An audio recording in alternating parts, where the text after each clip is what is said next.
அன்பின் ஆண்டவரே, உம்மை நன்றியோடு நாங்கள் துதிக்கிறோம் அப்பா. நீங்க எங்களோடு கூட பேசுங்க ராஜா.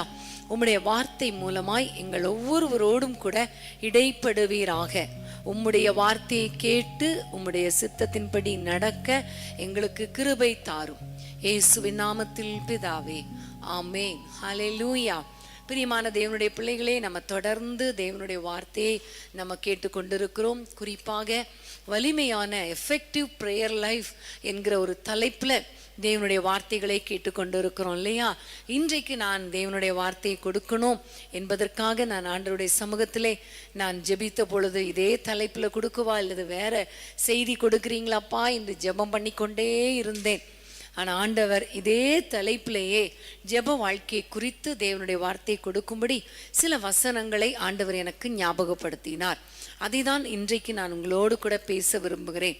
நிறைய நேரங்களில் ஆண்டவர் சொல்லுகிறார், இந்த காரியங்களுக்காக நம்ம தொடர்ந்து தியானிக்கிற வசனம், இந்த நன்மைகளுக்காக என்னிடத்தில் இஸ்ரவேல் புத்திரர் விண்ணப்பம் பண்ண வேண்டும் என்று கர்த்தர் சொல்லுகிறார். ஒவ்வொரு நாளும் ஜெபிக்கணும். எந்தெந்த காரியங்களுக்காக நமக்கு என்னென்ன தேவைகள் இருக்கிறதோ அந்தந்த தேவைகளுக்காக ஆண்டவரை நோக்கி பார்க்கணும் என்று சொல்லி நிறைய காரியங்கள், எப்படி ஜெபிக்கணும் எப்படி ஜெபிக்க கூடாது என்றெல்லாம் கர்த்தர் கற்றுக் கொடுத்து கொண்டிருக்கிறார். சமீப காலமாக நம்முடைய சகோதரர் மூலமாக எப்படி பிசாசின் கிரியைகளுக்கு விரோதமாக நம்ம ஜெபிப்பது, நமக்கு விரோதமாக பல தடைகளை கொண்டு வருகிற சத்ருவை அழித்து எப்படி ஜெபிப்பது என்பதை குறித்து ஆண்டவர் நம்மோடு கூட பேசி கொண்டிருக்கிறார் இல்லையா? ஆமென், ஹல்லேலூயா. உங்களுக்கு நிறைய பேருக்கு அது ஆசீர்வாதமாக இருக்கிறதற்காக கர்த்தருக்கு ஸ்தோத்திரம். இப்பொழுதும் நாம் உங்களிடத்திலே கொடுக்க போகிற செய்தி என்ன தெரியுமா? நம்ம வலிமையான ஜெப வாழ்க்கை வாழ வேண்டுமானால் எந்த சூழ்நிலைகளில் நம்ம ஜெபிக்கணும். உண்மையிலே பார்த்தா இந்த வசனங்கள் எல்லாம் எனக்கு இன்னைக்கு ரொம்ப ஆச்சரியமாய் கர்த்தர் எனக்கு காட்டி கொடுத்தார். இந்த சூழ்நிலைகளில் நமக்கு ஜெபிக்க வராது, ஜெபிக்க முடியாது. ஆனால் அந்தந்த சூழ்நிலையில தான் நம்ம எப்படி ஜெபிக்கிறவங்களாய் மாறி ஒரு வலிமையான ஒரு ஜெப வாழ்க்கை வாழ முடியும் என்பதை கர்த்தர் கற்றுக் கொடுத்தார். வேதத்தில் இருக்கிற சில தேவ மனிதர்கள் மூலமாக ஆண்டவர் இந்த காரியங்களை நமக்கு கற்றுக் கொடுக்கிறார். ஆகவே இந்த நேரத்தில் இந்த காரியங்களை வைத்து நம்ம உங்களோடு கூட தேவனுடைய வார்த்தைகளை நான் பகிர்ந்து கொள்ள விரும்புகிறேன். சகோதரர் சொன்னது போல diary, note, pencil, water bottle, Bible எல்லாமே வச்சிருப்பீங்கன்னு நான் நினைக்கிறேன். எல்லாவற்றையும் குறித்து கொள்ளுங்கள். தனியாக இருக்கும் பொழுது இதை வைத்து திரும்ப வாசித்து, உண்மைதானே என் வாழ்க்கையில் இந்த சூழ்நிலையில் நான் ஜெபிக்கிறேனா, இந்த சூழ்நிலையில் உண்மையாக கர்த்தரை நோக்கி பார்க்கிறேனா என்று உங்களை நீங்களே ஆராய்ந்து பார்க்கும் பொழுது கர்த்தர் உங்களோடு கூட இடைப்படுவார். ஆமென், ஹல்லேலூயா. கர்த்தருக்கு ஸ்தோத்திரம். இந்த நேரத்தில் ஒரு வசனத்தை நம்ம வாசிக்க கேட்போம். சங்கீதம் 109 சங்கீதம் 4 வசனத்தை நம்ம வாசிக்க கேட்க போகிறோம். சங்கீதம் 109 4 வசனம்.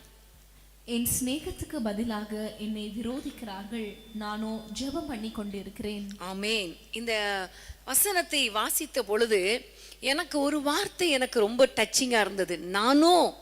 நானோ அப்படிங்கிற ஒரு வார்த்தை எனக்கு ரொம்ப டச்சிங்காக இருந்தது. நானும் ஜெபம் பண்ணி கொண்டு தற்செயலாக தான் இந்த வசனத்தை நான் எடுத்து பார்த்தேன். அப்போ நானும் ஜெபம் பண்ணி கொண்டிருக்கிறேன் என்று சொன்ன பொழுது, ஏன் இவர் இப்படி சொல்லுகிறார்? அப்போ மற்றவங்க என்ன செய்கிறாங்க, மற்றவங்க என்ன பண்ணுறாங்க, இவர் மட்டும் ஜெபிப்பதற்கு என்ன காரணம் என்று நான் பார்த்த பொழுது சில வசனங்கள், அதுக்கு முந்தின வசனங்கள், அதற்கு பிறகு உள்ள வசனங்களை எல்லாம் பார்க்கும் பொழுது இங்கே பார்க்கிறோம், விரோதிகள் அவர்களுக்கு விரோதமாக இருக்கிறாங்க. 3 வசனத்தை வாசிக்க கேட்போமா? 3 வசனம். பகையுண்டாகும் வார்த்தைகளால் என்னை சூழ்ந்து கொண்டு முகாந்தாரம் இல்லாமல் என்னோட போர் செய்கிறார்கள். முகாந்திரம் இல்லாமல் என்றால் காரணமே இல்லாமல், ஒரு ரீசன், ஏதாவது ஒரு ரீசன் இருக்கணும் நம்மளை வெறுக்கிறதுக்கு, நமக்கு விரோதமா பேசுறதுக்கு. ஆனா இங்க பார்த்தா இவர் சொல்லுகிறார், இவர் சிநேகிக்கிறார், தாவீது ராஜா சிநேகிக்கிறார். ஆனா மற்றவங்க என்ன செய்யறாங்களா? பகை உண்டாக்குற வார்த்தைகளை பேசுறாங்க, முகாந்திரமே இல்லாமல் அவரை விரோதிக்கிறார்கள். இப்படி நம்ம இப்படிப்பட்ட ஒரு சூழ்நிலை. 5 வசனத்தை வாசிப்போமா? 5 வசனம். நன்மைக்கு பதிலாக எனக்கு தீமை செய்கிறார்கள், என் சிநேகத்துக்கு பதிலாக என்னை பகைக்கிறார்கள். நன்மைதான் இவர் செய்கிறாரு, ஆனா அவங்க என்ன செய்யறாங்களாம்? தீமை செய்யறாங்க. இவருடைய சிநேகத்துக்கு பதிலாக முதலையும் சொன்னது போல பகைக்கிறார்கள், விரோதிக்கிறார்கள். அப்ப இந்த சிச்சுவேஷனை கொஞ்சம் பாருங்களேன். இன்னைக்கு இமேஜின் பண்ணி பாருங்க. இந்த சிச்சுவேஷன், இதே சிச்சுவேஷன்ல நீங்க இருக்கிறீங்களா? இதே பாதையில நீங்க போயிட்டு இருக்கீங்களா? கொஞ்சம் யோசித்து பாருங்களேன். கொஞ்சம் திரும்பி பாருங்க. ஒரு 2-3 நாள் இல்லை ஒரு 5 நாள், 1 வீக் நீங்க கொஞ்சம் திரும்பி பாருங்க. உங்க வாழ்க்கையில யார் யாரெல்லாம் உங்களை வேதனைப்படுத்துறாங்க, யார் யாரெல்லாம் உங்களுக்கு விரோதமா பேசுறாங்க, யார் யாரெல்லாம் உங்களை காரணமே இல்லாமல் பகைக்கிறாங்க. நீங்க நன்மை செய்திருக்கலாம் குடும்பத்தின் பிள்ளைகளுக்கோ அல்லது உங்களுக்கு தெரிந்தவர்களுக்கோ. நன்மையை மட்டும்தான் நான் செய்கிறேன், ஆனா அவங்களோ என்னை விரோதிக்கிறாங்களே, எனக்கு நன்மைக்கு பதிலாக தீமை செய்கிறாங்களே என்று. இப்படிப்பட்ட சிச்சுவேஷன்ல நீங்க யாரெல்லாம் இருக்கிறீங்களோ இந்த நேரத்துல நீங்க ஜெபம் பண்ணீங்களா? உங்களிடத்துல நான் கேட்குற கேள்வி இதுதான். நீங்க ஜெபம் பண்ணீங்களா? ஆண்டவரை பார்த்து, ஆண்டவரே எல்லாரும் ரொம்ப கஷ்டமா இருக்காங்களேன்னு அழுது வேணா புலம்பி இருக்கலாம் ஒரு 2-3 நிமிஷம். ஐயோ இப்படி பேசுறாங்களே, ஐயோ இப்படி பண்ணிட்டாங்களே, ஐயோ அப்படி பண்ணிட்டாங்களேன்னு நீங்க புலம்பி இருக்கலாம். ஆனா ரெகுலரா ஆண்டவரை நோக்கி ஜெபிக்கிற ஜெபம், தேசத்துக்காக ஜெபிக்கிற ஜெபம், அவரை ஆராதிக்கிற அந்த ஜெப வாழ்க்கை, அவருடைய பிரசன்னத்துக்காக வாஞ்சிக்கிற ஒரு ஜெப வாழ்க்கை, ஆண்டவரை நோக்கி ஜெபிக்கிற அந்த அனுபவம், அதாவது உறவாடுகிற அந்த அனுபவம். ஜெபம்னாலே உறவாடுகிறது இல்லையா? அந்த ஜெபிக்கிற அனுபவம் உங்களிடத்திலே காணப்பட்டதா அப்படின்னு பார்த்தா, உண்மையிலே ஒரு சிலரை தவிர நிறைய பேர் நீங்க பதில் சொல்ல முடியும், இல்லை ஜெபிக்கல. இந்த மாதிரி சிச்சுவேஷன் வரும் பொழுது என் இருதயம் வேதனைப்படுகிறதுனால, என் இருதயத்துல பாரம் இருக்கிறதுனால நான் ரொம்ப வேதனைப்பட்டு புலம்பிக் கொண்டே தான் இருக்கிறேனே தவிர நான் ஜெபிக்கிறதே இல்லை அப்படிங்கிறதான் நிறைய பேருடைய ஆன்சரா இருக்கும் இல்லையா? ஆனால் இங்க பார்க்கிறோம், தாவீது ராஜா சொல்லுகிறார், நானோ. உண்மையிலே அந்த வார்த்தை ரொம்ப ஆச்சரியமான வார்த்தை. எனக்கு விரோதமாக எல்லாரும் இருக்காங்க, நான் எவ்வளோ சிநேகித்தாலும் என்னை விரோதிக்கிறாங்க, ஆனால் நான் ஜெபம் பண்ணி கொண்டிருக்கிறேன். ஆமேன், ஹல்லேலூயா. நானும் ஜெபம் பண்ணி கொண்டிருக்கிறேன் என்று சொல்லுகிற அந்த வார்த்தை உண்மையிலே இவருடைய ஒரு ஆழமான ஜெப வாஞ்சை, ஜெப நேரத்தை குறிக்கிறது இல்லையா? இன்றைக்கு ஆண்டவர் நம்மோடு கூட பேசுகிற ஒரு காரியம் என்ன தெரியுமா? ஆழமான ஒரு ஜெப வாழ்க்கை. விரோதித்தாலும், மற்றவர்கள் நம்மை விரோதித்தாலும், நான் ஆண்டவரை உம்மை நோக்கி பார்ப்பேன் என்று ஆண்டவரை நோக்கி நீங்க ஜெபிக்கிற அந்த ஜெப வாழ்க்கையை நான் உங்களிடத்திலே நான் எதிர்பார்க்கிறேன். பிரியமானவர்களே, இன்னொரு வசனம் சங்கீதத்தில் இருக்கிறது. 55ஆம் சங்கீதத்துக்கு நீங்க வேதத்தை திருப்பிக் கொள்ளுங்கள். 55ஆம் சங்கீதம் 16ஆம் வசனத்தை நம்ம பார்க்கலாம். 16ஆம் வசனம். நானோ தேவனை நோக்கி கூப்பிடுவேன், கர்த்தர் என்னை ரட்சிப்பார். ஆமேன். இங்கேயும் பார்க்கிறோம், நானும் தேவனை நோக்கி கூப்பிடுவேன், கர்த்தர் என்னை ரட்சிப்பார். இது எந்த சூழ்நிலையில சொல்லி இருக்கிறார்னா, 12ஆம் வசனத்தை வாசித்தா அந்த சூழ்நிலை நமக்கு ரொம்ப கிளியரா தெரியும். வாசிக்கலாமா? 12ஆம் வசனம். என்னை நிந்தித்தவன் சத்ரு அல்ல, அப்படி இருந்தால் சகிப்பேன். எனக்கு விரோதமாய் பெருமை பாராட்டினவன் என் பகைஞ்சன் அல்ல, அப்படி இருந்தால் அவனுக்கு மறைந்திருப்பேன். அடுத்த வசனம். எனக்கு சமமான மனுஷனும் என் வழிகாட்டியும் என் தோழனுமாகிய நீயே அவன். இப்ப இந்த இடத்துலயும் பார்க்கிறோம், எல்லாரும் நிந்திக்கிறாங்க. அவர்கள் சத்துருக்கள் அல்ல. சத்துரு நிந்திச்சா கூட பரவாயில்ல, ஆனா விரோதமான இருக்கிறவங்க யாருன்னா, கூட இருக்கிறவங்க, தோழன், வழிகாட்டி, கூட பிறந்தவங்க, இப்படிப்பட்டவர்கள் தான் விரோதமாய் பேசுகிறார்கள். தாவீதுக்கு விரோதமா நம்ம எல்லாருக்கும் தெரியும், சொந்த குடும்பத்திலேயே பிரச்சனை. சவுல் நிந்தித்தான், வேதனைப்படுத்தினான், இப்படி பல விதங்கள்ல பிரச்சனை வந்தது. கூடவே இருக்கிறவங்களே குழி தோன்ற மாதிரிலாம் இருந்துச்சு. அந்த சூழ்நிலையில் தான் அவர் சொல்லுகிறாரு, நானும் தேவனை நோக்கி கூப்பிடுவேன், தேவனை நோக்கி கூப்பிடுவேன். ஹல்லேலூயா. உங்களுக்கு விரோதமாக சத்துருக்கள் எழும்பினாலும், உங்களுக்கு விரோதமாக உங்களுடைய குடும்பத்தினர் எழும்பினாலும், உங்களுக்கு விரோதமாக உங்களோடு கூட இருக்கிற தோழர்களே, சிநேகிதர்களே விரோதமாக எழும்பினாலும், நிந்தித்தாலும், அவமதித்தாலும், உங்களுடைய ஜெப வாழ்க்கையில ஒரு மாற்றமும் இருக்கக்கூடாது. ஆமேன், ஹல்லேலூயா. இதை நல்லா புரிஞ்சுக்கோங்க. யார் என்னை விரோதித்தாலும் எனக்கு கவலை இல்லை, என்னோடு கூட இருக்கிறவ என்னுடைய ஆண்டவர். ஆகவே நானோ அவரை நோக்கி பார்ப்பேன், அவரை நோக்கி கூப்பிடுவேன். ஹல்லேலூயா. கர்த்தருக்கு ஸ்தோத்திரம். பிரியமான தேவனுடைய பிள்ளைகளே, இன்றைக்கு நம்ம ஆண்டவரை நோக்கி பார்க்க போறோம். ஆண்டவரே, நீங்க எனக்கு இந்த கிருபை கொடுங்க.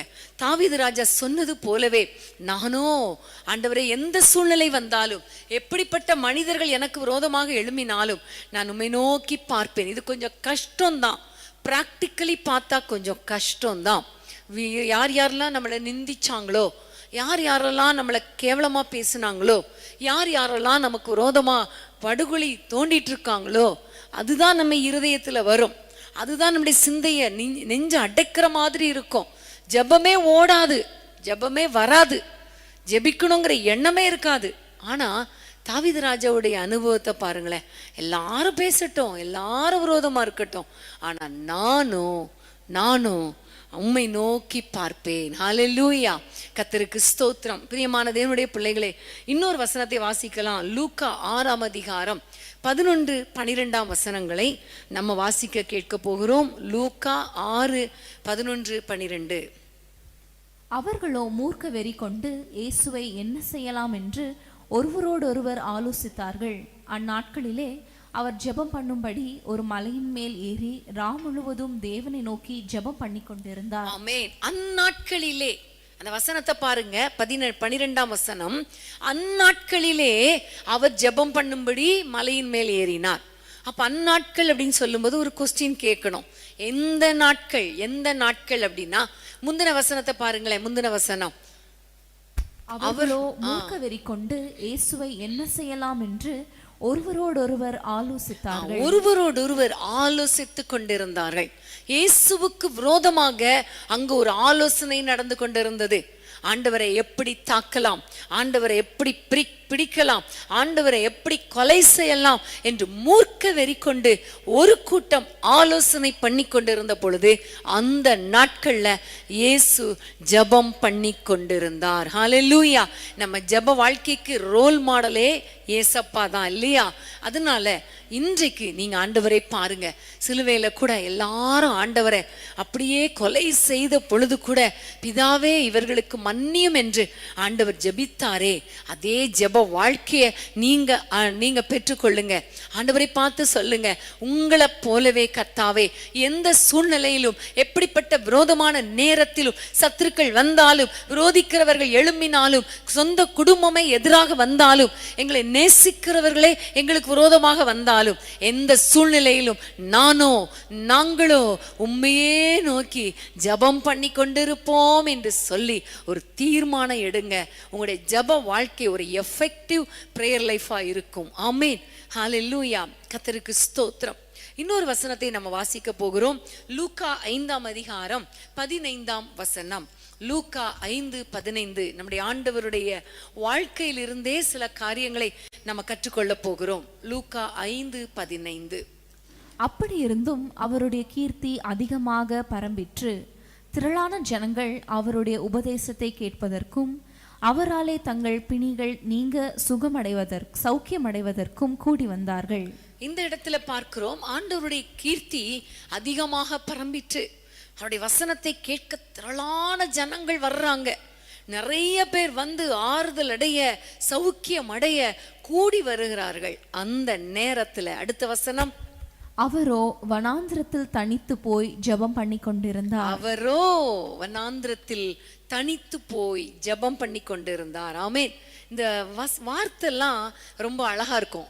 தாவீது ராஜா சொல்லுகிறார், நானோ இந்த சூழ்நிலை தான், ஆனா நானோ இங்க பார்க்கிறோம், நம்முடைய ஆண்டவர் அவருக்கு விரோதம், அவருடைய நம் முதல் முதல்ல டாபிக்ல பார்த்தோம், விரோதிக்கிறவர்கள் எழும்பும் போது அவரோ ஜெபம் பண்ணி கொண்டிருந்தார். இங்க பார்க்கிறோம், கீர்த்தி அதிகமாயிருச்சு.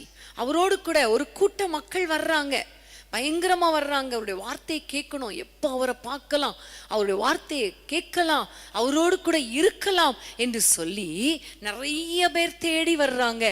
அந்த நேரத்துல ஆண்டவர் செய்த காரியம், அவரோ தனித்து போய் ஜெபம் பண்ணி கொண்டிருந்தார், அதுவும் வனாந்திரத்துல. ஆமென்.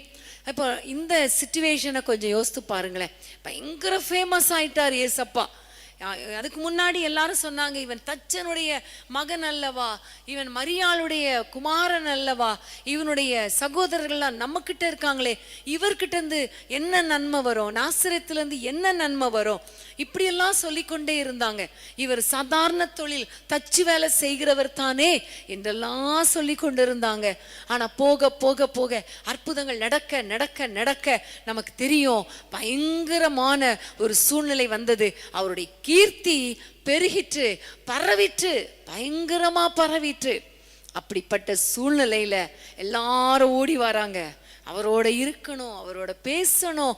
எல்லாருக்கும் ஆசை, எனக்கு சுகம் கிடைச்சிராதா, அவர் தொற்ற மாட்டாரா, அவர் அற்புதம் செய்ய மாட்டாரா. இப்படி ஒரு கூட்டம் நெருங்கிட்டு இருக்கு. அந்த நேரத்துல ஏசப்பா என்ன செஞ்சாங்களாம், தனித்து போய் ஜெபம் பண்ணினார். ஹல்லேலூயா.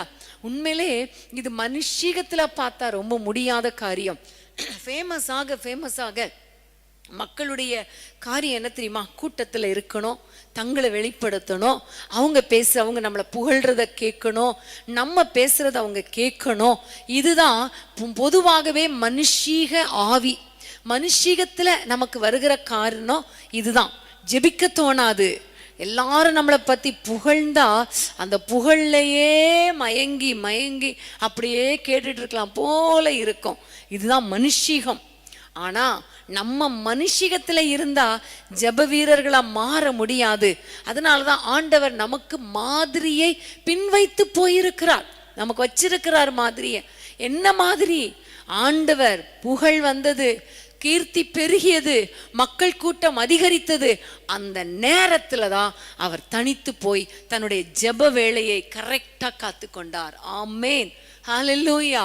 பிரியமான தேவ பிள்ளைகளே, இன்றைக்கு நான் உங்களிடத்துல அன்பாய் சொல்லுகிற காரியம், கர்த்தர் நமக்கு கற்றுக் கொடுக்கிற காரியம், ஃபேமஸ் ஆக நீங்க எஸ்டாப்ளிஷ் ஆக நீங்கள் ஒரு முதன்மையான மனிதராக மாற வேலை ஸ்தலத்திலும் சபையிலும் ஊழியத்திலும் குடும்பத்திலும் ஒரு புகழ்பெற்ற மனிதனாக, பெரிய மனிதராக, ஒரு பெரிய மனுஷியாக மாற உங்களுக்கு புகழ் வர அந்த நேரத்துல புகழ்ல மயங்கி உட்கார்ந்துடக்கூடாது. அவங்க பேசுறத கேட்டுட்டு அப்படியே மிதந்துட்டு இருக்க கூடாது.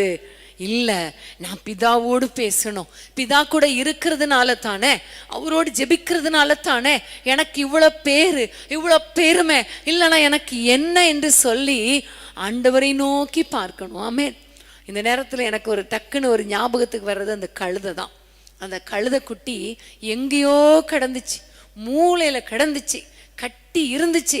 அந்த கட்டப்பட்ட கழுதையை ஆண்டவருக்கு வேணும்னு தூக்கிட்டு வந்தாங்க இல்லையா?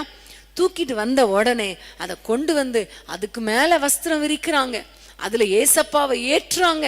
அதுக்கப்புறம் வழியெல்லாம் வஸ்திரம், வழியெல்லாம் மரக்கிளைகள், இன்னொரு பக்கம் முன்னாடியும் பின்னாடியும் ஜனங்கள் நடக்கிறாங்க.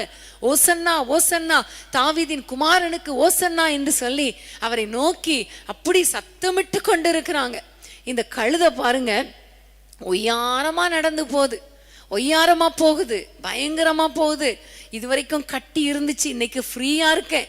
இது வரைக்கும் தரையில நடந்துட்டு இருந்தேன், இன்னைக்கு பார்த்தா ட்ரெஸ் அந்த விரிப்பு மேல நடக்கிறேன், மரக்கிளைகள் போடுறாங்க, எல்லாரும் வணங்குறாங்க, எல்லாரும் சத்தம் போடுறாங்க அப்படின்னு அதுக்கு பயங்கர சந்தோஷம்.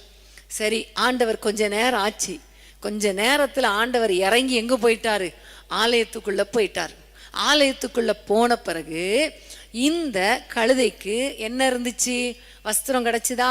மரக்கிளை கிடைச்சுதா? சத்தம் வந்துச்சா? ஒண்ணுமே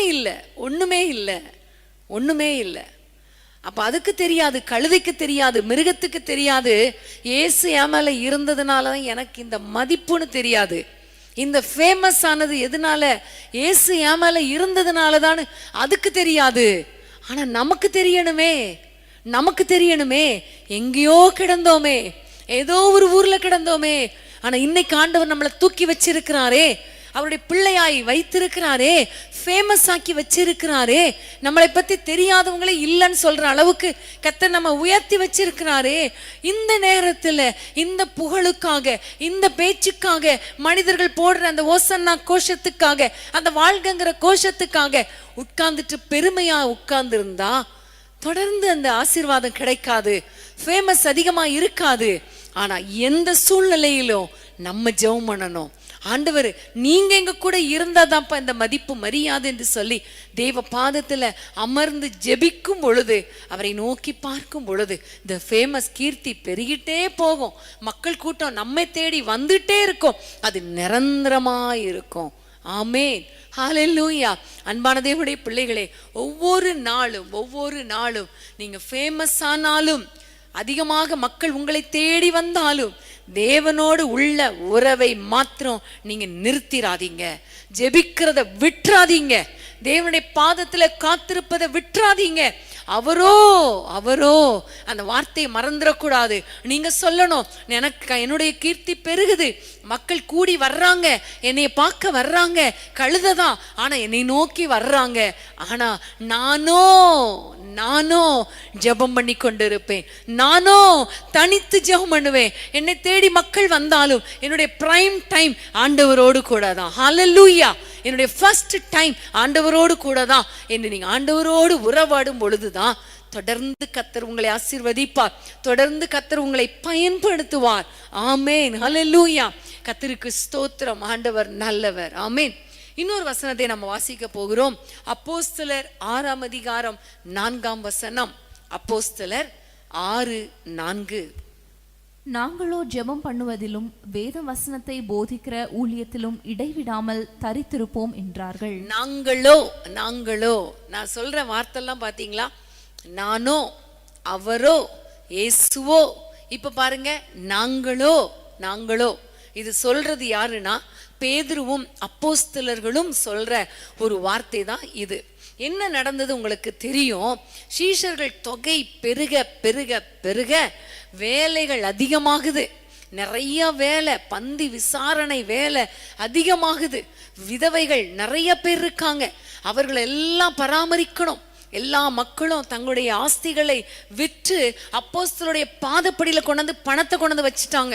இந்த பணத்தை மெயின்டைன் பண்ணணும். இந்த பணத்தை வச்சு எல்லாருக்கும் சாப்பாடு போடணும். எல்லாரும் பொதுவாய் வைத்து அனுபவிக்கிறாங்கன்னா எல்லாருக்கும் தங்குறதுக்கு இடம், சாப்பாடு இதெல்லாம் கவனிக்கணும். விதவைகள் ஒரு பக்கம், ஏழைகள் ஒரு பக்கம், சீஷர்கள் ஒரு பக்கம், பிலிவர்ஸ் ஒரு பக்கம், பெருகிட்டே இருக்காங்க. ஆஸ்தி பெருகுது, மக்கள் கூட்டம் பெருகுது. அப்ப என்ன பெருகுது? வேலையும் பெருகுது, ஊழியமும் பெருகுது, எல்லாம் பெருகுது. அந்த சூழ்நிலையில என்ன நடக்குன்னா, சீஷர்களுக்கு ஜெப நேரம் குறைஞ்சிருச்சு, பைபிள் வாசிக்கிற நேரம் குறைஞ்சிருச்சு, வேத வசனத்தை போதிக்கிற நேரம் குறைஞ்சிருச்சு. எப்ப பார்த்தாலும் மெயின்டெனன்ஸ் வேலை தான், எப்ப பார்த்தாலும் அட்மினிஸ்ட்ரேஷன் வேலை தான், எப்ப பார்த்தாலும் விதவைகளை கவனிக்கணும். அப்படி கவனிச்சாலும் எங்களை கவனிக்கல, அவங்கள கவனிக்கலன்னு சண்டை ஒரு பக்கம். இந்த சண்டைய முறுமுறுப்ப தீக்கிறது ஒரு பக்கம், சண்டையை தீர்த்து வைக்கிறது ஒரு பெரிய காரியம் இல்ல. ஆர்கனைசேஷன் சின்னதா இருக்கும்போது, 2-3 பேர் வேலைக்கு இருக்கும்போது பிரச்சனையே இருக்காது.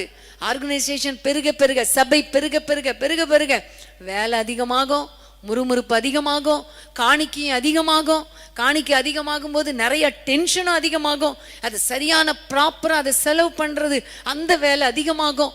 ஆக மொத்தம் வேலை அதிகமான உடனே ஆரம்பத்தில் அந்த ஜெப வாழ்க்கை, அப்போஸ்தலர் 2ஆம் அதிகாரம் 1 அதிகாரத்தில் தான் எப்பொழுதும் நாங்கள் ஜெபம் பண்ணுவதிலும் வேண்டுதலிலும் அவர்கள் தரித்திருந்தார்கள். 2ஆம் அதிகாரத்துல அப்படியே இருக்கிறாங்க, தேவர் பிரசன்னத்துல இருக்கிறாங்க. அனுதினமும் ஆண்டவருடைய சமூகத்துல இருக்கிறாங்க. அப்பம் பிட்குதலிலும் வேண்டுதலிலும் ஜெபத்திலும் உறுதியாய் தரித்திருக்கிறாங்க. போக போக போக பணம்லாம் வர வர வர வேலை அதிகமாக சீஷர்கள் தொகை பெருக பெருக ஊழியம் அதிகமாக ஜெபம் குறையுது. இத பேதுரு வாட்ச் பண்ணிட்டாரு. அவ்வளவுதான். இப்படியே நம்ம இவங்களை பார்த்துட்டு இருந்தா, இவங்களுக்கு சாப்பாடு போட்டுட்டு இருந்தா, இவங்க பிரச்சனையை தீர்த்து வச்சிட்டு இருந்தா, இந்த பணத்தெல்லாம் ஹேண்டில் பண்ணிட்டு இருந்தா, இதை மெயின்டைன் பண்ணிட்டு இருந்தா, இந்த அட்மினிஸ்ட்ரேஷன் ஒர்க்லயே உட்கார்ந்துட்டு இருந்தா வேலைக்கு ஆகாது. அதனால இந்த வேலை பெருகிற நேரத்துல அதுக்கான சரியான ஆட்கள் எல்லாம் அமைத்து விட்டு நாங்களோ ஜெபம் பண்ணுவதிலும் வேண்டுதலிலும் தரித்திருப்பதிலும் வேத வசனங்களை போதிப்பதிலும் உறுதியாய் தரித்திருப்போம். ஹல்லேலூயா, ஹல்லேலூயா. பிரியமான தேவனுடைய பிள்ளைகளே, நிறைய பேர் சொல்றதை கேட்டிருக்கேன். கல்யாணம் ஆன ஆரம்பத்துல கணவனும் மனைவியும் மட்டும் இருக்கும் பொழுது எங்க குடும்ப ஜெபம் நல்லா இருந்துச்சு, ஜெப வாழ்க்கை நல்லா இருந்துச்சு. இன்னும் சிலர் ஒரு படி மேல சொல்லுவாங்க, வாலிப வயதுல எவ்வளோ நேரம் ஜெபம் பண்ணேன் தெரியுமா, வாலிப பிள்ளையா இருக்கும் பொழுது எவ்வளோ நேரம் பைபிள் வாசித்தேன் தெரியுமா, திருமணமான உடனே ஜெப வாழ்க்கை போயிருச்சு. சிலர் சொல்லுவாங்க, திருமணமான ஆரம்பத்துல நல்லா தான் இருந்துச்சு, ஆனா அதுக்கப்புறம் பிள்ளைகள் பிறக்க பிறக்க, பிள்ளைகளுக்கு கல்யாணம் ஆக ஆக, பேர பிள்ளைகள் வர வர வர வேலை அதிகமாயிருச்சு. வேலை அதிகமாக அதிகமாக ஜெபம் குறைஞ்சி போச்சு. ஆண்டவர் நிறைய பேரோட பேசிட்டு இருக்கார் இல்லையா, ஊழியர்களும் இதுல அடக்கம். சின்ன ஊழியமா இருக்கும்போது ஜெபம் நிறைய இருந்துச்சு. எனக்கு ஊழியம் தாரங்க ஆண்டவரே, ஊழியத்துக்கான வாசல் திறக்கப்படணும் ஆண்டவரே, புதிய புதிய வாசல் திறக்கணும், ஆத்துமாக்களுக்கு நான் ஆண்டவரே சுவிசேஷம் சொல்லணும், ஜெபம் ஜெபம் ஜெபம் ஜெபம். ஆனா ஊழியம் பெருக பெருக, ஆத்துமாக்கள் பெருக பெருக பெருக, ஊழியம் அதிகமான உடனே ஜெபம் எங்க போச்சு, ஜெப நேரம் எவ்வளவாச்சு? அன்பான தேவனுடைய பிள்ளைகளே, ஆண்டவர் இன்னைக்கு நம்மோடு கூட பேசி இருக்கிறார். நாங்களோ, நீங்க சொல்லுங்களேன், நான் என்ன பண்றேன் யோசித்து பாருங்க. நம்முடைய ஜெப வாழ்க்கை எவ்வளவு நேரம் இருக்குது? ஊழியம் அதிகமானால் காலையில தேவ சமூகத்துல உட்கார்றோமா, அல்லது இன்னைக்கு யாரை பார்க்க போறது, இன்னைக்கு என்ன வேலை செய்யறது, இன்னைக்கு என்ன இந்த பணத்தை வச்சு என்ன செய்யறது, இப்படி யோசிக்கிறோமா? குடும்ப காரியங்கள்லயும் பெருக பெருக வேலை அதிகமாக அதிகமாக அதிகமாக நம்ம ஜெப வாழ்க்கையை காத்துக்கொள்றோமா? ஜெப வாழ்க்கையை காத்துக்கொள்றோமா? பிரியமான தேவனுடைய பிள்ளைகளே, நாங்களோ மறந்துடக்கூடாது, நாங்களோ ஜெபம் பண்ணுவோம். வேலை அதிகமானாலும், குடும்பம் பெருகினாலும், பிள்ளைகள் பெருகினாலும், பணம் பெருகினாலும், என்ன வந்தாலும் நாங்களோ ஜெபம் பண்ணுவதில் தரித்திருப்போம். ஹல்லேலூயா, ஹல்லேலூயா. அன்பான தேவனுடைய பிள்ளைகளே, நீங்க சோர்ந்து போகாதீங்க. இந்த காரியங்கள் எல்லாம் இன்னைக்கு கர்த்தர் அழகாய் பேசி கொண்டிருக்கிறார். எனக்கே ரொம்ப சந்தோஷமா இருந்துச்சு. இன்னைக்கு மாலையில தான், மத்தியானத்துக்கு மேலதான் கர்த்தர் இந்த வார்த்தைகளை எனக்கு கொடுத்தார், ஞாபகப்படுத்தினார். ஸோ இன்னைக்கு ஆண்டவர் நம்மோடு பேசி கொண்டிருக்கிற இந்த நேரத்துல நீங்க ஒப்பு கொடுத்துருங்க. எவ்வளவு வேலை அதிகமானாலும், எவ்வளவு ஃபேமஸ் ஆனாலும், எவ்வளவு சத்துருக்கள் பெருகினாலும், நாங்களோ ஜெபம் பண்ணுவோம் ஆண்டவரே. அதுதான் வலிமையான ஜெப வாழ்க்கை. ஆமென். கர்த்தருக்கு ஸ்தோத்திரம். தானியேல் 6ஆம் அதிகாரம் 10ஆம் வசனத்தை நம்ம வாசிக்க கேட்போம். தானியேல் 6:10. தானியேலோ வென்றால் அந்த பத்திரத்துக்கு கையெழுத்து வைக்கப்பட்டதென்று அறிந்த போதிலும் தன் வீட்டுக்குள்ளே போய் தன் மேல் அறையிலே எருசலேமுக்கு நேராக பலகணிகளை திறந்திருக்க, அங்கே தான் முன் செய்து வந்தபடியே தினம் 3 வேளையும் தன் தேவனுக்கு முன்பாக முழங்கால் படியிட்டு ஜெபம் பண்ணி ஸ்தோத்திரம் செலுத்தினான். ஆமென், ஹல்லேலூயா. நம்ம எல்லாருக்கும் தெரியும் இந்த வசனத்தின் துவக்கத்தை பார்த்தீங்களா? தானியேலோ வென்றால், தானியேலோ, நாங்களோ, நானோ. பாருங்க, தானியேல் என்ன செய்தார் பார்த்தீங்களா? பத்திரத்துக்கு கையெழுத்து வைக்கப்பட்டு விட்டது, அதாவது சட்டமே இயற்றப்பட்டு விட்டது, ஜெபிக்க கூடாது என்று சட்டமே வந்து விட்டது. ஆனாலும் தன்னுடைய முன்பு செய்து வந்தபடியே தினம் 1 வேளை அல்ல, 3 வேளை தன் தேவனுக்கு முன்பாக முழங்கால் படியிட்டு ஜெபம் பண்ணி ஸ்தோத்திரம் செலுத்தினான். ஹல்லேலூயா, ஹல்லேலூயா. கொஞ்சம் இமேஜின் பண்ணி பாருங்களேன். நமக்கு முன்பாக ஒரு சட்டம் போட்டாச்சு, யாராவது ஜெபம் பண்ணா அவ்வளவுதான், உங்களெல்லாம் தூக்கி சிங்க கபில போட்டுருவோன்னு ஒரு சட்டம் வந்தா என்ன செய்வோன்னு கொஞ்சம் யோசித்து பாருங்க. முழங்கால் போட்டு தானே ஜெபம் பண்ணக்கூடாது. நம்ம வாட்டுக்கு படுத்துக்கிட்டு உட்கார்ந்துட்டு கண்ணை மூடிட்டு அப்படியே நம்ம ஜெபிக்கலான்னு ஜெபம் பண்ணியிருப்போம்ல. சில சமயங்கள்ல கதவு திறந்து வச்சா தெரிஞ்சிரும். அதனால பனகணி ஜன்னல் எல்லாத்தையும் அடைச்சிட்டு ரூம்ல உட்கார்ந்து அந்தரங்கத்தில் இருக்கிற பிதாவை நோக்கி தானே ஜெபம் பண்ணோம். அப்படியே ஸ்தோத்திரம் பண்ணிட்டு அப்படியே அமைதியா இருக்கலாம் அப்படின்னு கூட நம்ம ஜெபம் பண்ணுவோம். ஆனா தானியேல் பாருங்க, தடை வந்தது, ஜெபிக்க கூடாது என்று தடை வந்தது. ஆனாலும் தானியேலோ வென்றால் முன் செய்து வந்தபடியே பலகணிகளை திறக்கிறாரு, முழங்கால் படியிடுகிறாரு, எல்லாரும் பார்க்க அவர் ஜெபம் பண்ணுகிறார். ஹல்லேலூயா. சட்டம் வந்தது தெரிந்தாலும் தடை வந்திருப்பது தெரிந்தாலும் ஜெபிக்க கூடாது என்றாலும் என் தேவனோடு பேசுவதை என்னால் நிறுத்த முடியாது என்று சொல்லி தானியேல் ஜெபம் பண்ணினார். ஹல்லேலூயா. அதனால விளைவு தெரியும். சிங்கக்கபிலேயே போடப்பட்டாலும் கர்த்தர் இந்த தானியேலுக்காக சிங்கத்தின் வாயை கட்டினார். ஆமென். ராஜாவும் அவ்வளவு ஆச்சரியமாய் அவர் வந்து தானியேலை வெளியே கொண்டு வந்து தானியேலின் தேவன்தான் மெய்யான தேவன் என்று பிரகடப்படுத்தினார். ஆமென். பிரியமானவர்களே, இன்றைக்கு நீங்க ஆண்டவரை நோக்கி பாருங்க. உங்களுக்கு ஜெபிப்பதற்கு வீட்டுல தடை இருக்குதா? தடை இருக்குதா? என்ன தடை இருந்தாலும் நீங்க ஜெபம் பண்ண மறக்கவே கூடாது. ஆமென். நம்ம எல்லாருக்கும் தெரியும், நிறைய சகோதரிகள் இப்ப கூட ஒரு மதுரையிலிருந்து கூட ஒரு சகோதரி 75வது முழு இரவு ஜெபத்துல ஒரு ஜெப சாட்சி அனுப்பி இருந்தாங்க. அதாவது அவங்களுடைய கணவர் ரட்சிக்கப்படலை, அதனால ஜெபம் எதுலையும் அவங்க வந்து கலந்து கொள்ளக்கூடாது. சகோதரியும் மகளும் மட்டும்தான் அவங்க வந்து ஜெபிக்கலாம், கிறிஸ்தவங்க. அதனால கணவர் சொல்லிட்டாராம், ஜெபமே பண்ணக்கூடாது, இப்படிப்பட்ட ஜெபங்கள்லாம் கலந்து கொள்ளக்கூடாது. ஆனா அவங்களுக்கு தடை இருந்தது. ஆனாலும் அவங்க என்ன செஞ்சாங்களாம், முழியரவு ஜெபத்துல பெட்ஷீட்டை மூடிட்டு இயர்ஃபோன் வச்சுட்டு அவங்க ஜோம் பண்ணாங்களாம். ஜோம் பண்ண தொடர்ந்து ஜெபிக்க கர்த்தர் கிருபையாய் அற்புதங்களை செய்தார். கணவரை ரட்சித்தார், பிள்ளைகள் வாழ்க்கையை கட்டி எழுப்பினார், அற்புதங்களை காண பண்ணினார். ஆமென்.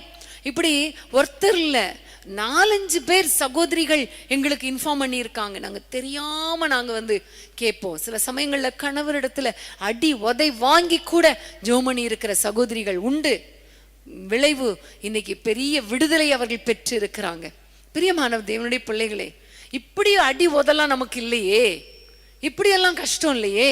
சின்ன ஒரு தடை வந்திருக்கலாம், சின்ன ஒரு பிரச்சனை வந்திருக்கலாம், அதனால அப்படியே தூக்கி போட்டுட்டு ஜெபத்தையே தூக்கி போட்டுட்டு நம்ம எத்தனை நாள் வாழ்ந்துட்டு இருக்கோம். இன்னைக்கு அன்பான தேவனுடைய பிள்ளைகளே, தானியேல் ஒரு ரோல் மாடல் நமக்கு. தடைகள் வந்தாலும், ஜெபத்துக்கு தடைகள் வந்தாலும், சட்டமே போடப்பட்டாலும் நம்ம ஜெபம் பண்றதுல ஜாக்கிரதையா இருக்கணும். ஹல்லேலூயா.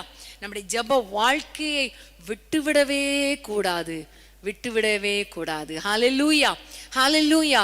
கர்த்தருக்கு ஸ்தோத்திரம். பிரியமான தேவனுடைய பிள்ளைகளே, சங்கீதம் 69ஆம் சங்கீதம் 16ஆம் வசனத்தை நம்ம வாசிப்போம். சங்கீதம் 69:16 வசனம்.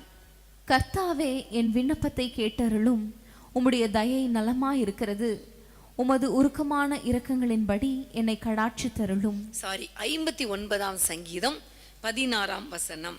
சங்கீதம் 59:16. நானோ உம்முடைய வல்லமையை பாடி காலையிலே உம்முடைய கிருபையை மகிழ்ச்சியோடு புகழுவேன். எனக்கு நெருக்கம் உண்டான நாளிலே நீர் எனக்கு தஞ்சமும் உயர்ந்த அடைக்கலம் ஆனீர். ஆமென். ஹல்லேலூயா. பிரியமான தேவனுடைய பிள்ளைகளை, இங்கேயோ தாவீது ராஜா சொல்லுகிறார், நானோ உம்முடைய வல்லமையை பாடி காலையிலேயே உம்முடைய கிருபையை மகிழ்ச்சியோடு புகழுவேன் என்று சொல்லுகிறார். காரணம், இவருக்கு நெருக்கம். ஆமென். நிறைய நெருக்கங்கள். முந்தின வசனத்தை பார்க்கும் பொழுது 15ஆம் வசனத்தை வாசிப்போம். 15ஆம் வசனம். அவர்கள் உணவுக்காக அலைந்து திரிந்து திருப்தி அடையாமல் முறுமுறுத்து கொண்டிருப்பார்கள். நிறைய மக்கள் முறுமுறுத்து கொண்டிருக்கிறார்கள். காரணம், உணவுக்காக அலைந்து திரிந்து கொண்டிருக்கிறாங்க. அவங்களுக்கு சாப்பிட்றதுக்கு சாப்பாடு இல்லை. அவ்வளோ நெருக்கம், தேசத்துல அவ்வளோ நெருக்கம், சாப்பாடு இல்லை. அவங்க அலைஞ்சு திரிறாங்க, பயங்கரமா போறாங்க, திருப்தி அடையல. அதனால திருப்தி அடையாததுனால அவங்க வாயில முறுமுறுப்பு வருகிறது, முறுமுறுத்து கொண்டிருக்கிறாங்க. ஆனா நானும் உம்முடைய வல்லமையை பாடுவேன். ஏனென்றால் ஏற்கனவே எனக்கு நெருக்கமுண்டான நேரத்துல எனக்கு தஞ்சமா இருந்தார், அடைக்கலமா இருந்தார். ஆகவே இந்த சூழ்நிலையிலும் இப்படிப்பட்ட நெருக்கத்திலும் அவர் என்னை நடத்துவார். ஆகவே நான் முறுமுறுக்கவே மாட்டேன். கர்த்தரை நோக்கி ஜெபிப்பேன், அவரை நோக்கி பார்ப்பேன், அவரை நோக்கி புகழுவேன் என்று தாவீது ராஜா சொல்லுகிறதை நாம பார்க்கிறோம். பிரியமான தேவனுடைய பிள்ளைகளே, சந்தோஷமான சூழ்நிலையில ஆண்டவரை நோக்கி ஜெபிப்பது ரொம்ப ஈஸி, ரொம்ப சந்தோஷம். ஹல்லேலூயா அப்படின்னு கரங்களை அசைத்து கரங்களை தட்டி உற்சாகமாக சிரிப்போடு கூட நல்லா பாடி கர்த்தரை நோக்கி ஜெபிக்கலாம், அவரை ஆராதிக்கலாம், அவருடைய கிருபையை நம்ம புகழ்ந்து கொண்டே இருக்கலாம். ஆனா சூழ்நிலை வித்தியாசமா இருக்கும் பொழுது, உணவுக்கு இல்லை, உணவு கஷ்டம், போராட்டம், எவ்வளோ அலைஞ்சி திரிஞ்சாலும் அற்புதம் நடக்கல, திருப்தியான வாழ்க்கை இல்லை, கஷ்டங்கும் போது வாயில துதி வருமா, ஜெபம் வருமா? இல்ல, முறுமுறுப்பு தான் வரும் இல்லையா? எத்தனை முறை நம்ம முறுமுறுத்துட்டு இருக்கோம். எத்தனையோ அற்புதங்களை கர்த்தர் செய்திருக்கிறார், எத்தனையோ நெருக்கங்கள் அற்புதம் செஞ்சிருக்கிறார், எத்தனையோ தேவைகளை கர்த்தர் சந்தித்திருக்கிறார். ஆனாலும் குறிப்பிட்ட பிரச்சனை வரும் பொழுது, இன்றைக்கு ஒரு போராட்டத்தை நம்ம சந்திக்கும் பொழுது பழைய காரியெல்லாம் மறந்துருது, அந்த ஜெப வாழ்க்கை மறந்து போகுது, அந்த துதி மறந்து போகுது, வாயில முறுமுறுப்பு வந்து விடுகிறதே. இஸ்ரவேல் ஜனங்களை கர்த்தர் அழகாய் நடத்தினார். செங்கடல் பாதையில நிற்கும் பொழுது, வாசல்ல நிற்கும் பொழுது அவங்க முறுமுறுத்தாங்க, ஐயோ அவ்வளவுதான் சொல்லி. ஆனா மோசே கர்த்தரை நோக்கி பார்த்தான். சேம் சிச்சுவேஷன் தான், எல்லாருக்கும் ஒரே சூழ்நிலை தான். ஆனா ஜனங்கள் முறுமுறுத்தார்கள், மோசே கர்த்தரை நோக்கி பார்த்தார். ஆமென், ஹல்லேலூயா. சாப்பாடு இல்லை, உண்மைதான், சாப்பாடே இல்லை. அவங்க போயிட்டே இருக்கிறாங்க, கொஞ்சம் புளிப்பில்லாத அப்பத்தை தான் தூக்கிட்டு வந்தாங்க, அதுவும் முடிஞ்சு போச்சு, வேற சாப்பாடு இல்லை. ஆனால் முறுமுறுத்தாங்க அவங்க. ஆனா அதே பாதையில போன மோசே கர்த்தரை நோக்கி ஜெபம் பண்ணான். எப்பெல்லாம் ஜனங்கள் முறுமுறுக்காங்களோ அப்பெல்லாம் மோசே வாழ்க்கையை பாருங்களேன், அவர் கையை தூக்கி ஜெபம் பண்ணிட்டு இருப்பார். ஆண்டவரே, நீங்க என்ன செய்ய போறீங்க? இந்த ஜனங்களுக்காக உம்மிடத்திலே மன்றாடுகிறேன், உணவு இல்லாம கஷ்டப்படுறாங்களே. ஆண்டவரை நோக்கி பார்ப்பான். தண்ணி இல்ல, தண்ணி இருந்த தண்ணியும் கசப்பா இருக்குது, இன்னொரு பக்கம் தண்ணியே இல்லை.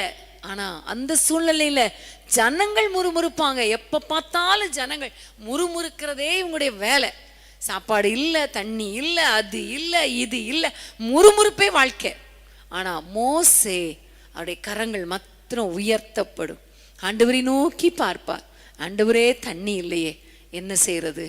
தண்ணி கசப்பா இருக்குதே, என்ன செய்யறது? ஆமென், ஹல்லேலூயா. பிரியமான தேவனுடைய பிள்ளைகளே, இதே மாதிரி தான் தாவீது சொல்லுகிறார். எல்லாரும் உணவுக்காக அலைந்து திரிந்து அவங்க முறுமுறுத்து கொண்டு இருக்கிறாங்க. ஆனா அதே சிச்சுவேஷன்ல நானும் உங்களை நோக்கி நான் பார்ப்பேன், உங்களை பாடுவேன், உங்களுடைய வல்லமையை துதிப்பேன் என்று சொல்லுகிறார். ஹல்லேலூயா. அன்பான தேவனுடைய பிள்ளைகளே, உங்க வாழ்க்கையில என்ன நெருக்கம், என்ன சிச்சுவேஷன், சாப்பாடு இல்லையா, உணவு இல்லையா, தண்ணி இல்லையா, பணம் இல்லையா, வேலை இல்லையா, நெருக்கமா, கஷ்டமா, நீங்க இந்த நேரத்துல முறுமுறுக்காதீங்க, கர்த்தரை நோக்கி பாருங்க, ஏசப்பான்னு கூப்பிடுங்க. உங்களுடைய வாழ்க்கையில, பிள்ளைகளுடைய வாழ்க்கையில ஆசீர்வாதம் இல்லையா, நன்மைகள் இல்லையா, நீங்க ஆண்டவரை நோக்கி பாருங்க, முறுமுறுக்காதீங்க. முறுமுறுக்கிறதுனால ஆசீர்வாதங்களை பெற்றுக்கொள்ளவே முடியாது, தடைகளை முறிக்கவே முடியாது. ஆனா நீங்க ஸ்தோத்திரம் பண்ணுங்க, அப்பாவை நோக்கி பாருங்க, எனக்கு ஒத்தாசை வரும், பர்வதத்தை நோக்கி என் கண்களை ஏறெடுக்கிறேன்னு சொல்லும் பொழுது கர்த்தர் உங்களுடைய தேவைகளை சந்திப்பார், உங்களை ஆச்சரியமாய் நடத்துவார், ஒரு குறையும் இல்லாமல் அவர் உங்களை பாதுகாத்து கொள்வார். ஹல்லேலூயா, ஹல்லேலூயா. அன்பான தேவனுடைய பிள்ளைகளை, ஒவ்வொரு சூழ்நிலையிலும், ஒவ்வொரு காரியத்திலும், இல்லைன்னு வர்ற எல்லா சூழ்நிலையிலையும் நீங்க முறுமுறுப்பதை நிறுத்துங்க. நீங்க செய்ய வேண்டிய காரியம், கர்த்தரை துதியுங்க, கர்த்தரை நோக்கி பாருங்க. உங்களுடைய விண்ணப்பங்களை அவரிடத்துல நீங்க ஏறெடுக்கும் பொழுது கர்த்தர் அதிசயங்களை செய்வார். ஹல்லேலூயா. அன்னாளுடைய வாழ்க்கை உங்களுக்கு தெரியும், அவ்வளோ கசப்பு, மனக்கசப்பு. அவளுக்கு கணவர் இருந்தார், அன்பான கணவர் தான், ஆனா பிள்ளை இல்லைன்னு உடனே அவளுடைய வாழ்க்கையில வேதனை, கஷ்டம். ஒருவேளை அவளுடைய வாழ்க்கையில ஆரம்பத்துல அவள் முறுமுறுத்து கொண்டு இருந்திருக்கலாம், வேதனையோடு பேசி இருந்திருக்கலாம். கணவன் கூட சொல்றாரு, நான் உனக்கு அதிகம் அல்லவா, நான் உனக்கு எவ்வளோ அதிகம், 10 குமாரரை பார்க்கிறோம் அதிகம் அல்லவா என்று சொல்லும் பொழுது என்ன பிரயோஜனம், எனக்கு பிள்ளை இல்லையே என்று முறுமுறுத்திருக்கலாம். ஆனா ஒரு நாள் வந்த பொழுது அவள் அந்த முறுமுறுப்பை தூக்கி போட்டுட்டு தேவனுடைய பாதத்துல வந்து உட்கார்ந்தாள், தேவனுடைய சமூகத்துல வந்து உட்கார்ந்தாள், ஆண்டவரை நோக்கி விண்ணப்பம் பண்ணினாள். அவளுடைய வாயை திறந்து சத்தம் வரட்டாலும் வாயை திறந்து ஆண்டவரை நோக்கி ஜெபிக்க ஆரம்பித்தாள். இந்த சிச்சுவேஷன்ல எனக்கு ரொம்ப கஷ்டமா இருக்கு ஏசப்பா, என்னால தாங்க முடியல ஏசப்பா, தயவு செஞ்சு எனக்கு இறங்குங்க, எனக்கு இறங்குங்க என்று சொல்லி பொருத்தனை செலுத்தி ஜெபித்தாள். வேதம் சொல்லுகிறது, அப்புறம் அவள் துக்கமுகமாயிருக்கல, அப்புறம் அவள் துக்கமுகமாயிருக்கல. கர்த்தர் அற்புதங்களை செய்தா. ஹல்லேலூயா, ஹல்லேலூயா, கர்த்தருக்கு ஸ்தோத்திரம். பிரியமான தேவனுடைய பிள்ளைகளே, முறுமுறுக்கிற சூழ்நிலையில, இல்லாத சூழ்நிலையில, வேதனையான நிலைமையில நீங்க முறுமுறுப்பதை நிறுத்திட்டு தாவீது சொல்வது போல, நானோ உம்மை உயர்த்துவேன் ஆண்டவரே, உம்மை துதிப்பேன் ஆண்டவரே, பாடி உம்மை ஆராதிப்பேன் ஆண்டவரே, உம்மோடு கூட உறவாடுவேன் ஆண்டவரே, உம்மை நோக்கி பார்ப்பேன் ஆண்டவரே என்று சொல்லி நீங்க ஜெபிக்கும் பொழுது கர்த்தர் மகிமையான காரியங்களை செய்வார். ஹல்லேலூயா, கர்த்தருக்கு ஸ்தோத்திரம். கடைசியா ஒரு சிச்சுவேஷனை நான் உங்களுக்கு சொல்ல விரும்புகிறேன். இந்த சூழ்நிலையை வாசித்து நம்ம ஜெபிக்க போகிறோம். சங்கீதம் 88 சங்கீதம் 13 வசனம். சங்கீதம் 88:13. நானோ கர்த்தாவே உம்மை நோக்கி கூப்பிடுகிறேன், காலையிலே என் விண்ணப்பம் உமக்கு முன்பாக வரும். ஆமென். நானோ கர்த்தாவே உம்மை நோக்கி கூப்பிடுகிறேன், காலையிலேயே என் விண்ணப்பம் உங்களுக்கு முன்பாக வந்துரும். ஆமென். நானோ, அதே வார்த்தை இல்லையா, நானோ. பிரியமானவர்களே, ஏன் இவர் நானோன்னு சொல்லுகிறார் அப்படின்னாலே அதுக்கு முன்னாடி இருக்கிற சிச்சுவேஷனை நம்ம பார்த்தோம் இல்லையா. 3ஆம் வசனத்தை வாசிக்க கேட்போம். 3ஆம் வசனம். என் ஆத்துமா துக்கத்தால் நிறைந்திருக்கிறது, என் ஜீவன் பாதாளத்துக்கு சமீபமாய் வந்திருக்கிறது. அடுத்த வசனம். நான் குழியிலே இறங்குகிறவர்களோடு எண்ணப்பட்டு பலனற்ற மனுஷன் போலானே. 9ஆம் வசனம். துக்கத்தினால் என் கண்கள் தோய்ந்து போயிற்று, கர்த்தாவே அனுதினமும் நான் உம்மை நோக்கி கூப்பிட்டு உமக்கு நேராக என் கைகளை விரிக்கிறேன். ஆமென். ஹல்லேலூயா. பிரியமானவர்களே, இந்த இடத்துல பார்க்கிறோம் பயங்கரமான துக்கம், ஆத்துமாவுல துக்கம், கண்கள்ல துக்கம், இருதயத்துல துக்கம், குடும்பத்துல துக்கம், சிச்சுவேஷனே துக்கம், பயங்கரமான ஒரு துக்கமான ஒரு சூழ்நிலை. துக்கத்தின் மிகுதியினால அவர் சொல்லுகிறார், பலனற்ற மனுஷனை போலானேன். பலனே இல்லை, அவ்வளோ துக்கம். என்னுடைய ஆத்துமாவிலையும் துக்கம். ஆத்துமாவில துக்கம் வந்துச்சுனாலே பாருங்க, உங்களுக்கு தெரியும், சரீரம் பலவீனம் ஆயிரும் இல்லையா. இருதயத்துல ஒரு வேதனை வந்துருச்சுன்னா நம்ம எல்லாருக்கும் தெரியும், அப்படியே கண்கள்லாம் தொய்ந்து போயிரும். இருதயத்துல உள்ள துக்கம் சரீரத்தை பாதிக்கும். சரீரத்துல பலனே இருக்காது. சில சொல்லுவாங்க, என்னால எழும்ப முடியல, நடக்க முடியல, உட்கார முடியல, வேலையே செய்ய முடியல. ஏன் அப்படின்னு கேட்டா, டாக்டர்கிட்ட போய் எல்லா டெஸ்ட்டும் பண்ணிட்டோம், எல்லாம் டெஸ்ட் பண்ணியாச்சு, ரிப்போர்ட் எல்லாம் நார்மல். கடைசியில் டாக்டர் என்ன சொன்னார்? டாக்டர் என்ன சொல்லிட்டாரு? உங்களுடைய இருதயத்துல தான் ஏதோ வேதனையை தவிர சரீரத்துல எந்த பிரச்சனையும் இல்லைன்னு சொல்லிட்டார். இப்படி நிறைய பேர் நிறைய சிச்சுவேஷன்ல போயிருக்கிறீங்க இல்லையா. நிறைய நேரங்கள்ல இருதயத்தில் இருக்கிற வேதனை, பிள்ளைகளை குறித்த பாரம், கணவனை குறித்த பாரம், மனைவியை குறித்த பாரம், பக்கத்துல இருக்கிறவங்களை குறித்த பாரம், பொருளாதாரத்தை குறித்த பாரம், சரீரத்தை குறித்த பாரம், வீட்டில் இருக்கிற பிரச்சனை, துக்கத்தினால அப்படியே நம்முடைய பலனே இல்லாமல் போய் விடுகிறது போல மாறி விடுகிறது. உண்மைதானே. அந்த நேரத்தில் நம்ம என்ன செய்வோம் தெரியுமா? அழுதுகிட்டே இருப்போம், இல்லைன்னா படுத்துக்கிட்டே இருப்போம், இல்லைன்னா சாப்பிட்டுட்டே இருப்போம், தூங்கிட்டே இருப்போம். இதுதான் செய்வோமே தவிர நம்ம எழுந்து ஜெபம் பண்றதே கிடையாது. ஜெபம் பண்றது வரவே வராது.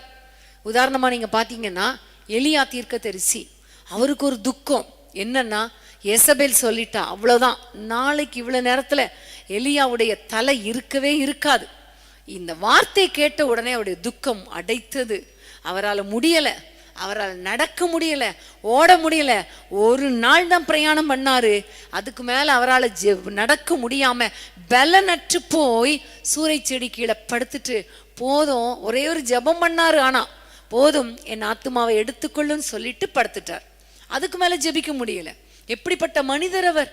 இப்பொழுதே அக்கினி இறங்குவதாக கர்த்தாவே என்னை கேட்டருளும் சொன்னவர், நாளை என்னுடைய வார்த்தை அல்லாமல் இங்க மழை பெய்யாதுன்னு சொன்னவர், இப்போ நான் ஜெபிக்கிறேன் மழை பெய்யும்னு சொன்னாரு. ஆகாபை பார்த்து சவாலிட்டவர் இந்த எலியா தீர்க்கதரிசி. ஆண்டவருக்கு முன்பாக நின்னவர், எப்ப பார்த்தாலும் ஜெபிக்கிறவர், கருத்தாய் ஜெபிக்கிறவர்.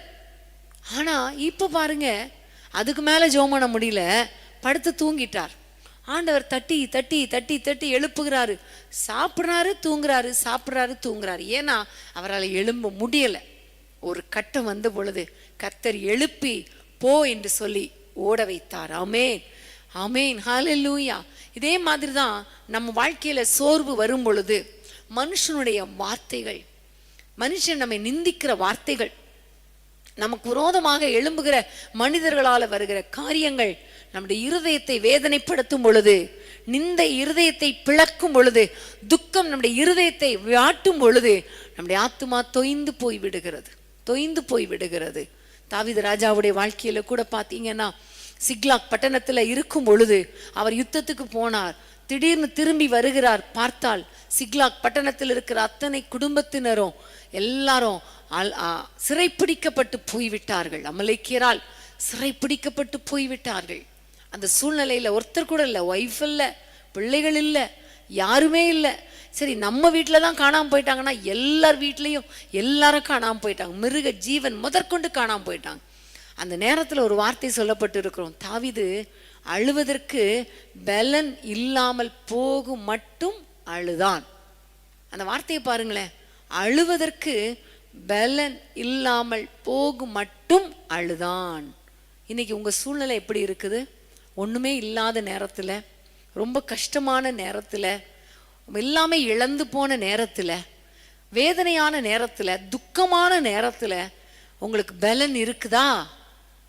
தாவீது ராஜா சொல்றது போல, பலனற்றவனை போலானேன், அழுறதுக்கு கூட பலன் இல்லை. ஆனாலும் அவர் என்ன செஞ்சார் தெரியுமா? ஆண்டவரே, நான் போலாமா? இந்த தண்டை பின்தொடரலாமா? என் குடும்பத்தினரை பிடித்துக் கொள்வேனா என்று ஜெபம் பண்ணின பொழுது கர்த்தர் வார்த்தை வந்தது, நீ போ, பின்தொடர் என்று சொன்ன பொழுது அழுறது கூட பலன் இல்லாதவர் யுத்தத்துல போய் எல்லாரையும் திருப்பி கொண்டு வந்தார். ஆமேன், ஹல்லேலூயா. பிரியமான தேவனுடைய பிள்ளைகளே, இந்த சூழ்நிலையிலையும் துக்கத்தினால என்னுடைய இருதயம், என்னுடைய ஆத்துமா எல்லாமே தொய்ந்து போய் சரீரம் பலனற்று போன சூழ்நிலை வரலாம். ஆனால் நானோ உம்மை நோக்கி பார்ப்பேன். ஹல்லேலூயா. நானோ உம்மை நோக்கி கூப்பிடுவேன். நானோ காலையிலே என்னுடைய விண்ணப்பம் வரும், அதிகாலையிலே உமக்கு நேராக வந்து நிற்பேன் என்று தாவீது ராஜா சொல்லுகிறார். ஹல்லேலூயா. அன்பான தேவனுடைய பிள்ளைகளே, உங்களுடைய வாழ்க்கையில எவ்வளவு துக்கம். சமீபத்தில் ஒரு 3 குடும்பம் எங்களுக்கு ஃபோன் பண்ணாங்க. ஒரு குடும்பம், அவனுடைய மகன் திடீர்னு காணாமல் போயிட்டான், எங்கே போனான்னு தெரியலை. தேடி தேடி பார்த்துட்டு ஃபோன் பண்ணாங்க. நாங்கள்லாம் ஜெபம் பண்ணோம், ஆண்டவரை நோக்கி அவர்களும் கூப்பிட்டார்கள். அடுத்த நாள் பார்க்கும் பொழுது அவன் வந்து சேர்ந்து விட்டான். ஆமேன். அதே மாதிரி தான் ஒரு வாலிப மகள் திடீர்னு காணாமல் போயிட்டா.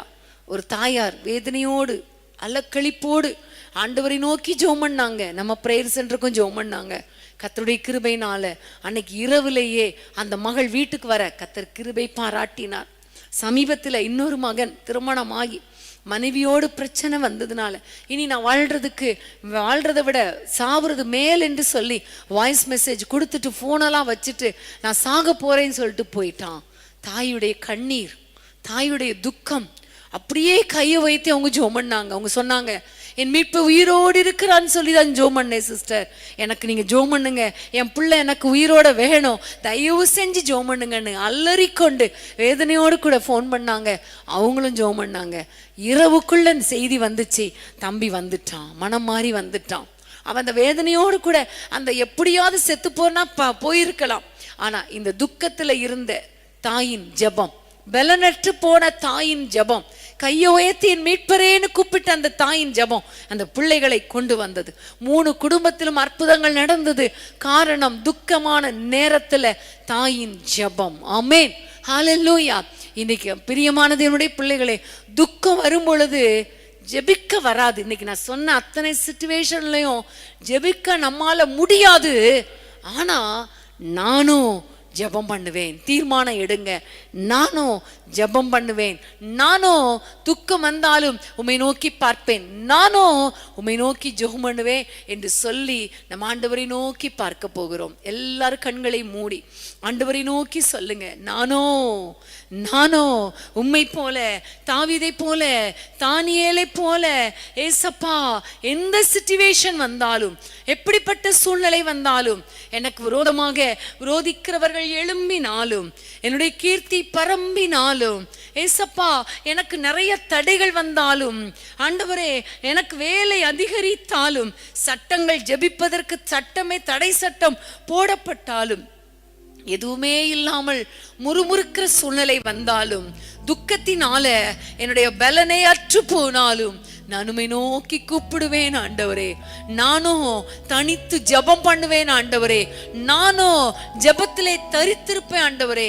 நானும் இரவு முழுவதும் ஜெபிப்பேன், அதிகாலையில ஜெபிப்பேன், 3 வேளையும் ஜெபிப்பேன் ஆண்டவரே, ஜெபிப்பேன் ஆண்டவரே.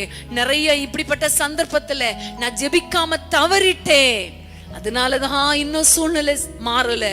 ஆனா இந்த சிச்சுவேஷன்ல உங்களை நோக்கி ஜெபிப்பேன் ஆண்டவரே. இன்றைக்கு பேதுரு மூழ்கி போகிற சூழ்நிலையில, அந்த கடல் அலைகளினால, காற்றினால அலைகள் அலைவுபட்ட பொழுது, மூழ்கின பொழுது, இயேசுவே என்னை ரட்சியும் என்று கூப்பிட்ட பொழுது ஆண்டவர் தூக்கினாரே. இயேசுவே என்று கூப்பிடாமல் இருந்தால் அன்னைக்கு அந்த அலைகளுக்குள்ளே சிக்கி இருப்பானே, அந்த கடல்ல அமிழ்ந்து போயிருப்பானே. ஆண்டவரை நோக்கி கூப்பிட்டாரே. இன்னைக்கு நீங்க சொல்லுங்க, உம்மை நோக்கி கூப்பிடுவேன் ஆண்டவரே. என்னுடைய ஜெப வேளையை நான் கீப் அப் பண்ணுவேன் ஆண்டவரே. 3 வேளை, அதிகாலை ஜெபம், இரவு ஜெபம், இப்ப மிட் நைட் பிரேயர்லாம் எல்லாரும் நம்ம பண்றோம் இல்லையா, வாரத்துக்கு ஒரு முறை உபவாச ஜெபம், நாளைக்கு உபவாச ஜெபம், வியாழந்தோறும் எல்லா ஜெபங்களிலும் ஆண்டவரே உம்மை நோக்கி பார்ப்பேன், ஜெப வேளையை காத்துக்கொள்வேன். இன்னும் நம்ம பார்த்தோம்னா பேதுரு பசியாயிருந்த பொழுது, சாப்பிட மனதாயிருந்த பொழுது ஜெபம் பண்ணினானே. உபவாச ஜெபம் எவ்வளவு முக்கியம். அப்பதானே வெளிப்பாடு கிடைத்தது பேதுருவுக்கு. இன்னைக்கு ஆண்டவரை நோக்கி பாருங்க, ஆண்டவரே இந்த எல்லா சிச்சுவேஷன்லயும் நான் ஜெபிப்பேன் ஆண்டவரே. நானும் எதிராளிகள் இருக்கலாம், குடும்பத்துல எல்லாரும் எப்படி வேணா இருக்கலாம், வேலை செய்கிற ஸ்தலத்துல ஜெபிக்காம இருக்கலாம், ஏன் சர்ச்சில் கூட ஜெபிக்காம இருக்கலாம், ஆனா நானும் ஜெபம் பண்ணுவேன் ஆண்டவரே. எப்படிப்பட்ட சூழ்நிலை வந்தாலும் நானும் ஜெபம் பண்ணுவேன் ஆண்டவரே. ஹல்லேலூயா. ஒப்பு கொடுத்து ஜெபிப்போமா. அன்பின் ஆண்டவரே, உம்மை நோக்கி நாங்கள் பார்க்கிறோம். இன்றைக்கு நீங்க கற்றுக் கொடுத்த இந்த வலிமையான ஜெப வாழ்க்கைக்கு எந்த சூழ்நிலை வந்தாலும் நான் ஜெபிக்கணும் என்பதை நீங்க கற்றுக் கொடுத்தீங்களே, அதற்காக ஸ்தோத்திரம். என்னோடு ஜெபத்துல இணைந்த ஒவ்வொரு பிள்ளைகளோடு கூட கர்த்தர் நீர் பேசின தயவுக்காக ஸ்தோத்திரம் அப்பா, ஸ்தோத்திரம் அப்பா. உம்முடைய பிள்ளைகளை கர்த்தர் ஆசீர்வதிப்பீராக, ஜெபிக்கிறவர்களாய் மாற்றுவீராக, வல்லமையான ஜெப வீரர்களாக, ஃபோக்கஸ்டு ஜெப லைஃபை ஆண்டவரே அவர்கள் தொடருகிறவர்களாக இருக்க கிருபை தாங்க. பிரச்சனைகளோ, போராட்டங்களோ, எதிரிகளோ, சத்துருக்களோ ஆண்டவரே இவர்களை ஜெபத்தை விட்டு வழி விலகி பண்ணிவிடக் கூடாது ராஜா. ஆண்டவரே கீர்த்தியோ, புகழோ, வேலைகளோ, ஆண்டவரே பணமோ, ஆண்டவரே ஊழிய எல்லைகள் பெரிதாகிறதோ, ஆண்டவரே உம்மை விட்டு பிரித்து விடக் கூடாது ராஜா. ஜெபத்தை விட்டுறக்கூடாது ராஜா. எப்படிப்பட்ட சட்டமோ, எதிரான சூழ்ச்சிகளோ நம்முடைய பிள்ளைகள் ஜெபிப்பதை தடை பண்ண கூடாது ராஜா. எவ்வளவு நெருக்கமோ, முறுமுறுக்கிற சூழ்நிலையோ, இல்லாத நிலைமையோ, எது வந்தாலும் துக்கமோ, கஷ்டமோ, நம்முடைய பிள்ளைகளை உம்மை விட்டு, ஜெபத்தை விட்டு பிரிக்க கூடாது ராஜா. இயேசுவின் நாமத்தில் ஜெபிக்கிறேன். ஒரு ஜெப ஆவி நம்முடைய பிள்ளைகள் மேல் ஊற்றப்படட்டும் ஐயா. ஜெபிக்கிறவர்களாய் நம்முடைய பிள்ளைகளை மாற்றுவீராக. எந்த சூழ்நிலை வந்தாலும் ஜெபத்தை விட்டு இவர்கள் பிரியக்கூடாது ராஜா. ஜெபிக்கணும் அப்பா, ஜெபிக்கணும் ஜெபிக்கணும் ஜெபிக்கணுங்கிற எண்ணம் இவர்களுக்குள்ளே உண்டாகட்டும் ஐயா. அதிகாலை ஜெபம், இரவு ஜெபம், ஆண்டவரே நடு இரவுல ஜெபிக்கிற ஜெபம், ஆண்டவரே 3 வேளை ஜெபிக்கிற ஜெபம், உபவாசித்து ஜெபிக்கிற ஜெபம், இப்படி ஜெப வேளையை காத்து கொள்ள கிருபை தாங்கப்பா. உம்முடைய பிள்ளைகளுக்கு கிருபை தாங்க.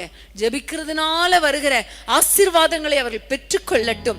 ஜெபிக்கிறதுனால நெருக்கம் மாறும் ஆண்டவரே, தேவைகள் சந்திக்கப்படும் ஆண்டவரே, நிந்தனைகள் மாறும் ஆண்டவரே. ஜெபிக்கிறதுனால தாவீதை எப்படி உயர்த்தினீரோ, தானியேலை எப்படி உயர்த்தினீரோ, அதே போல உயர்த்துவீர் அப்பா. ஆண்டவரே, துக்கங்கள் மாறும் ஆண்டவரே. ஆகவே இந்த ஜெபம் வாழ்க்கையை விட்டு விடாதபடிக்கு எல்லா சூழ்நிலைகளும் ஜெபித்து ஜெயம் பெற நம்முடைய பிள்ளைகளுக்கு கிருபை கொடுப்பீராக. இப்பொழுதே ஜெப ஆவியினால நம்முடைய பிள்ளைகளை நிரப்புவீராக. உம்முடைய கரத்திலே தாழ்த்தி ஒப்பு கொடுக்கிறோம். ஜெபாவினால நிரப்பும், நீரே வழி நடத்தும். இயேசுவின் நாமத்தில் ஜெபிக்கிறோம் பிதாவே. ஆமேன், ஆமேன், ஆமேன். என்ன வந்தாலும் எது நடந்தாலும் அப்பாவை ஸ்தோத்தரிப்பேன். என்ன வந்தாலும் எது நடந்தாலும் அப்பாவை ஸ்தோத்தரிப்பேன். என்ன வந்தாலும் எது நடந்தாலும் அப்பாவை ஸ்தோத்தரிப்பேன். என்ன வந்தாலும் எது நடந்தாலும் அப்பாவை ஸ்தோத்தரிப்பேன். இயேசப்பா ஸ்தோத்திரம், இயேசப்பா ஸ்தோத்திரம், இயேசப்பா ஸ்தோத்திரம், இயேசப்பா ஸ்தோத்திரம். தாவீதைப் போல நடனமாடி அப்பாவை உற்சாகமாக பாடுவோமா? தாவீதைப் போல நடனமாடி அப்பாவை ஸ்தோத்தரிப்பேன்.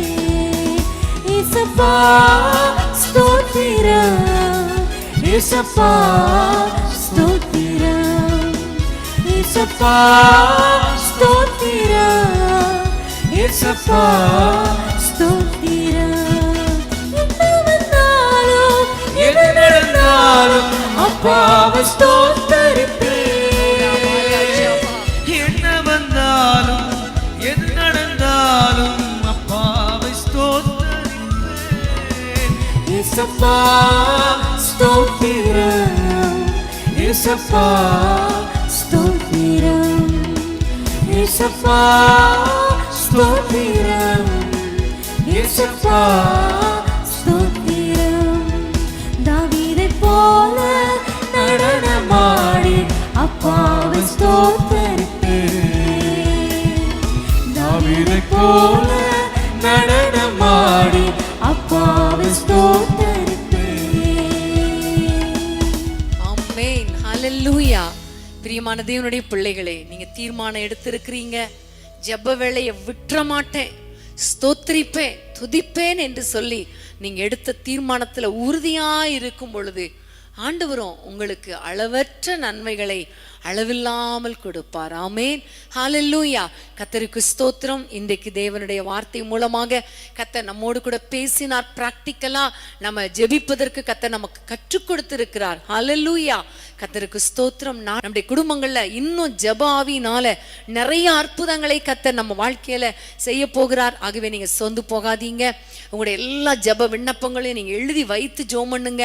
கர்த்தர் மகிமையான காரியங்களை செய்வார். கர்த்தருக்கு ஸ்தோத்திரம். எல்லாரும் சேர்ந்து சொல்லுவோமா? என் ஆத்துமாவே கர்த்தரை ஸ்தோத்திரி, என் முழு உளமே பரிசுத்த நாமத்தை ஸ்தோத்திரி. என் ஆத்துமாவே கர்த்தரை ஸ்தோத்திரி, அவர் செய்த சகல உபகாரங்களை மறவாதே. ஆமேன், ஆமேன், ஆமேன். ஹல்லேலூயா.